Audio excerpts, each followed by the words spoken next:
How well does your forms perform? You need to have some kind of benchmark to understand if your form performs good or bad.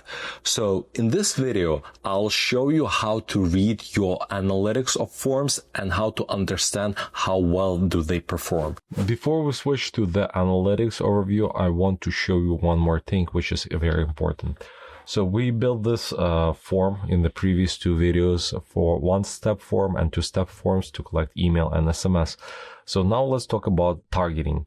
If you do based on the rules or immediately, you are able to select targeting or only on custom trigger, but you need to code what kind of trigger it is. So let's say if somebody click on a link, it might open the form, but let's do the based on the rules targeting. So you can select to all visitor, existing profile to email subscribers. So basically you can select whatever you want, but what's interesting here, show to specific profiles in the list or segment. So this is a task and I don't want to show anybody this form, but I need to click publish to show you one important thing as well. I'll do this, includes this list and segment. So I'll just show it to spam. We have spam roles or spam suppress, doesn't matter. Also, you can do on certain URL or don't show it on certain URL.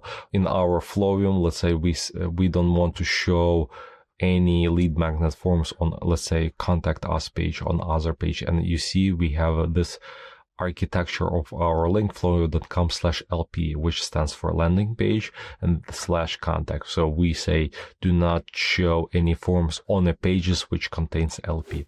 Okay, so we have that. You can do based on location. For example, we have a Klaviyo meetup here in New York City, and we want to show that announcement form only to those people. Same thing for you. Let's say if you have a physical store and somebody traveling or somebody in your area and opening your website, you can show them a form and saying, hey, we here around the corner or we in this city, please visit us and you will get some discount or some special treatment. Okay, so we selected only show to those like spam accounts. Click publish. There's some kind of alerts. It's fine. Publish anyway. Probably something has to do with the contrast. So let's do exit, master. Yeah, so this one. Okay, so I'll walk you through everything here a little bit later in this video, but what I want to show you how to create a A/B test. So click on the create a A/B test. So you have copy one, copy two, create test. There is one option to automatically end this test when AI will define which option is better, or you can set a date when the test should end. You can add some description to your test, what you're testing. And by the way, this is extremely important because you need to set what are you testing, what is your hypothesis, and later you can say, oh, my hypothesis work or not. So then you can change whatever you want to split test.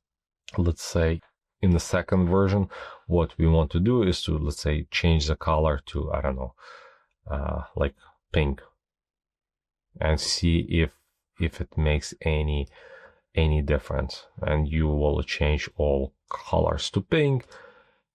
And when you're done, continue to testing. So now you have one pink and the second one. When you're done, you just click publish. Oh, I know what I did, what I missed on the consent form. On the consent form, I missed, since this is just a test, you see, I need to put company name and exact links to policy and terms.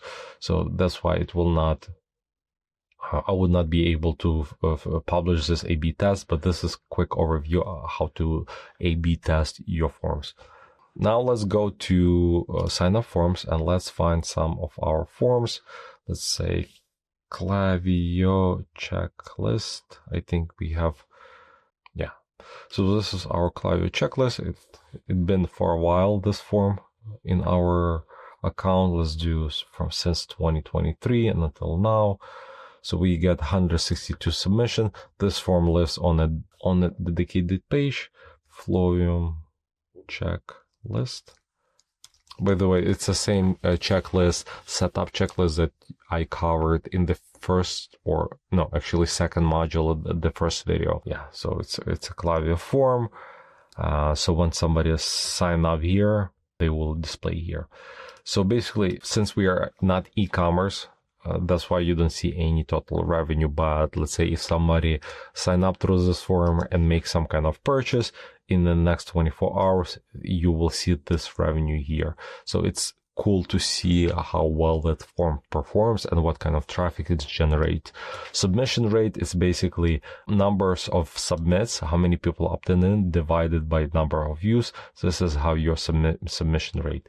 The average submit rate for e-commerce is like around 4.5%. So again, this is landing page, this is B2B, it's limited traffic, and if people go to that page, they go there with an intent to opt in. So this is that, and you can change it. So I just did it custom. You can do by weeks, you can do by months, the graph, and see how many people viewed the form and how many people submitted the form, and as well as the submit rate.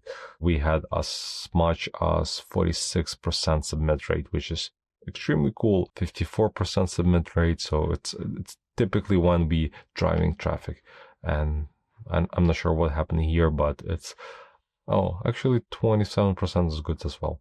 I had to switch accounts to show you the other information. Since I don't have e-commerce, their information is, some information is missing. So as you can see here, it shows the total revenue for this form, and let's do by months. It would be nicer, and we can see since January. So let's do last 30 days. Yeah, by day. Yeah. So we have only 1% submission rate, which is it's fair, but I personally don't like it much. So 3.9 thousand, 7.3 views. This is I explained already. This is by total revenue, average order value, and number of orders per form. Since this is only one-step form, as you can see, there's not much information, but if there's two-step form, you will be able to see how many people move from first step to the second step. Also, engagement rate, step funnel. Again, it's only one step form. If you have two, you can see how many people drop off. And additional reports, you can see how many people opted in through mobile or through desktop. But since this is only desktop, only for form, that's why you didn't see any mobile forms. Also, you can filter by not only device, but UTM sources. Also, it's very useful to see what drives revenue. For example, in your case, either revenue, or for forms, I will focus on submission rate. So as you can see, Google drives 25 sign up, some Criteo, not sure, 6, Pinterest 5, and so forth. So for example, Pinterest have the highest opt-in rate. It's only 171 person viewed, and 5 people submitted the form. This is the form analytics overview. Congratulations, you are done with the third module of Klaviyo Mastery 3.0. In the next module, we'll be covering all things flow, from what is the flow is and how to create the most important flows in your account.